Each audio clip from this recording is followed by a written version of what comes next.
2014, we're going to talk a little bit about the thrilling adventure hour, or maybe I should say the thrilling adventure hour. Oh, that's good. Better. Of course, yeah, I obviously have a face for radio and a voice for still photography, I guess I would say. Your show that you do, I believe you're celebrating 9 years of doing a monthly podcast, and I believe interest has really picked up since you appeared at the Seattle Emerald City Comic Con. People are starting to hear about the thrilling adventure hour. So first off, why don't you introduce yourselves and kind of explain what you do on the show? Sure, I'm Hal Lublin. I provide all the narration. I also play some characters in Gummy, Phil Fathom, a lot of other sort of utility characters within the worlds. Sure. My name is Ben Blacker, and with my writing partner, Ben Acker, I created the Thrilling Adventure Hour. For those who don't know, it is a stage show in the style of old-time radio. It's a weekly podcast on the Nerdist Network. It's like a Prairie Home Companion, but funny. Hey, come on. Here's some Keeler's all right. You've said so many terrible things about Prairie Home. We're starting beef with Keeler. Yeah. We'll You take hear it that, down. Keeler? We already took Sarah Watkins from you. I mean, we gave her back, but we want her permanently.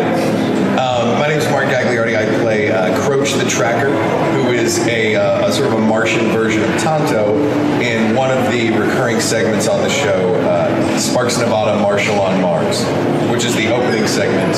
Beyond Belief, the Nick and Nora for the Paranormal is the closing segment. But we open the show. So you have a great love of old-time radio or these live performances, obviously. What inspired you to create this kind of format outside of your, no doubt, great love of radio? I have no great love of old-time radio. Just making enemies left and right. No, that's... I don't like people who listen to radio or podcasts. You know what? They're free. The better things are things you pay for. No, the show... If you want to throw in a plug for like BMW or something. Oh, we're sponsored by... no, the show was created when Acker and I wrote a feature script called Sparks Nevada, Marshall on Mars. We had some terrific actors, including Mark, over to read that script aloud, and the performance brought so much to the script. It became such a really a fun thing that we said, you know, always like, I wish there was a way to put this on speed and show it to people and get ourselves writing on schedule and writing the audience and writing records. And so the radio conceit kind of came out of that. It was very practical at first. We wanted them to be standing there with the scripts that we memorized. We knew it would be an hour-long show. We knew everyone. So that's a lot to ask of actors whom we are not paying. And we also have a love of genre, which was a radio show often played it. Even though you read it. Exactly. And so the show was always, you know, we have affection for old-time radio. We never really did a lot of research though, because we wanted to keep it what our idea of radio was, sort of in the same way the Indiana Jones movies were the idea of the series from the 30s. Sure, right. After doing the show for a couple of years, we had the opportunity to kind of talk to old-time radio communities and do some classes and stuff. And they're unbelievable. They've been remarkably supportive of this thing that kind of plays off of old-time radio but isn't old-time radio. You poke fun at conventions of old-time radio too, don't you? I would say we celebrate more than we poke fun. It tends to be we tend not to make fun of stuff at all in the show, but rather to celebrate the stuff that we like, whether it's radio or comic books or Lone Ranger serials or whatever it is. What is our distinct take on that, which is a little sideways to pointing in that way. We're using it as a starting point. And it's a little easy to just criticize things. Absolutely. It's too much of an easy out. I mean, that's not, it's a kind of humor that we tend to not include. This humor that we make fun, or even a parody, which, I know we sometimes get listed as that, and I can absolutely see it, but we don't seem to parodize the tropes of the thing. We use the tropes and Can I say something about just about that? Like, one thing I really like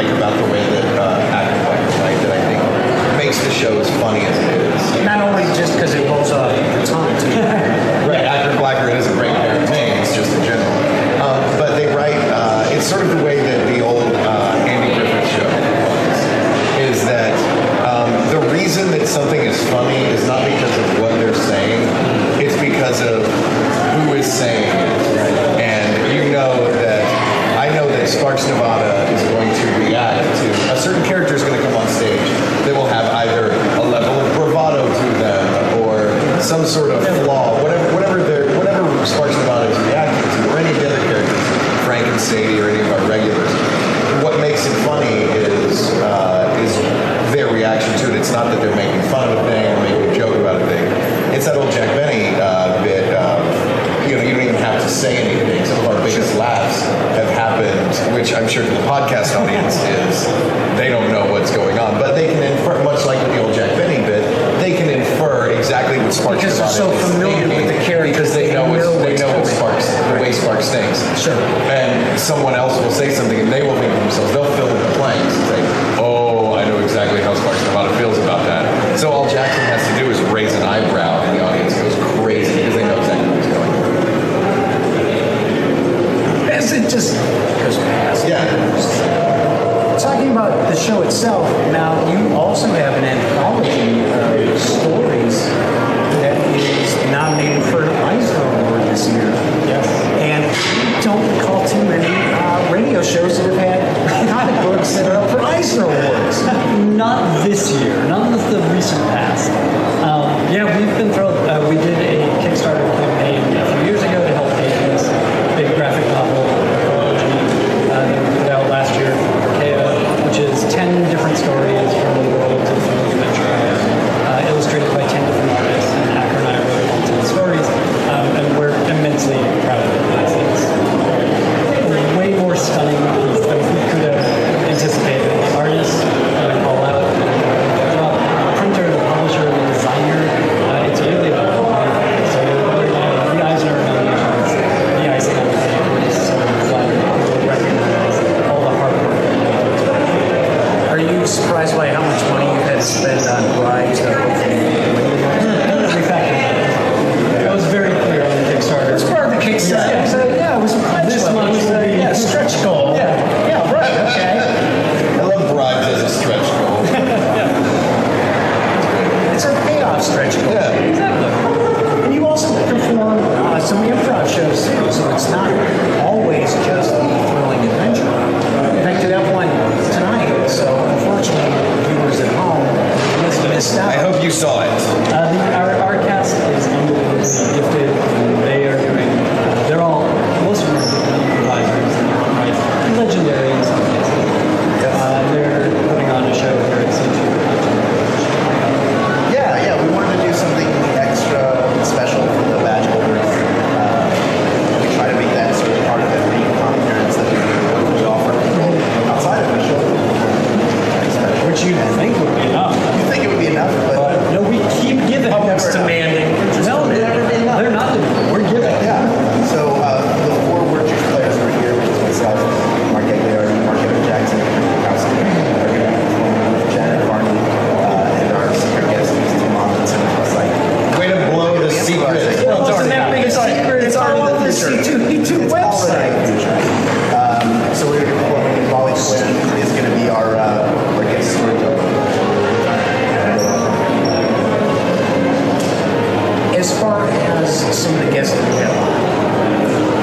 voice cams. Who's a guest that you've had that you thought there was absolutely no way in hell that they were going to come on the show, and then they said, "Sure, we'll do it. I'll do it. Why not?" There have been a couple. Weird Al was definitely Weird Al was a great surprise. Yeah, I mean, because he's not an actor, so we didn't know how he would respond. But of course, Because we've seen UHF. We know he's not. But he is, I mean, he's such a personality. Like, when you want Weird Al, you just want him to come and be himself. If that happens to be a crazy robot or whatever, great, it's still Weird Al. But Weird Al was definitely one of those we never thought he'd do it, but he jumped at it. I mean, he's been a great supporter of the show since then. And he was one of the only people that every actor and person involved with the show backstage went crazy for. We all nerded out for it. What do you remember what happened? You were talking hey, will you guys sing back up on this song? Yeah, I was talking to Mark Evan Jackson. His story is as soon as he said it,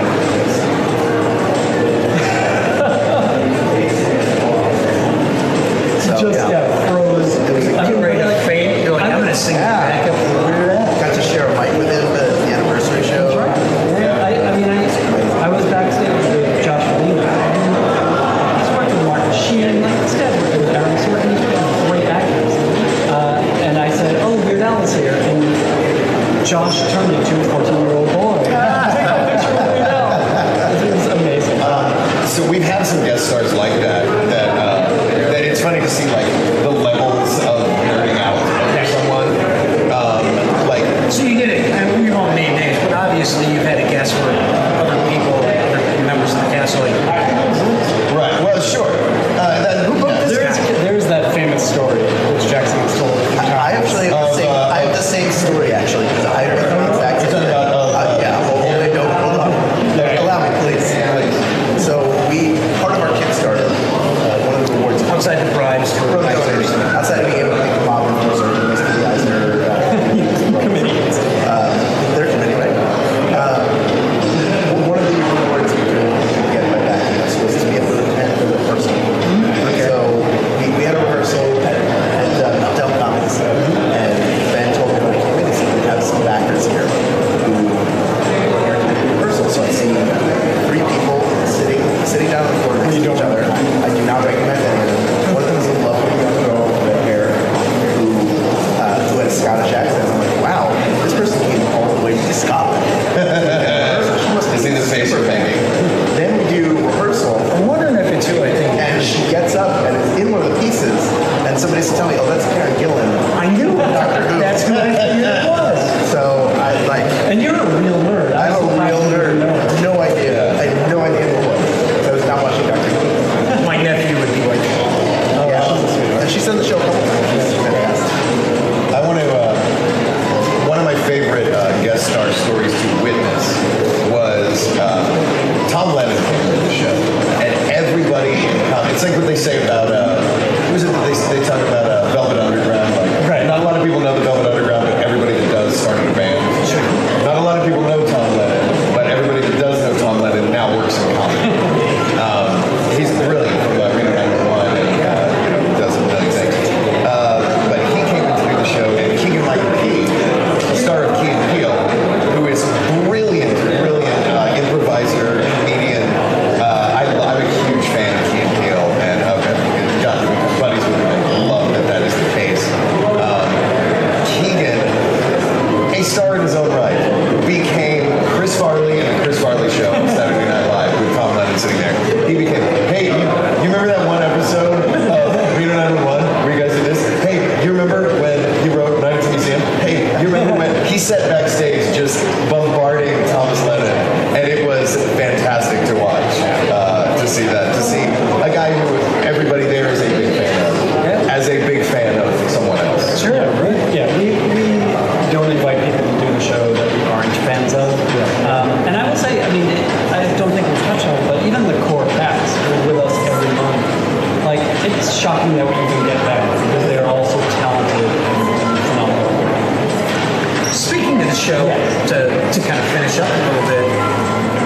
let's say somebody's out there watching and they're like, Thrilling Adventure Hour, that sounds like could be fun, could be pretty cool. I tell them it is. They're correct. And they're bribing people to win an Eisner Award for a comic. Where can they find out more about the show and the other products and projects that you have going on?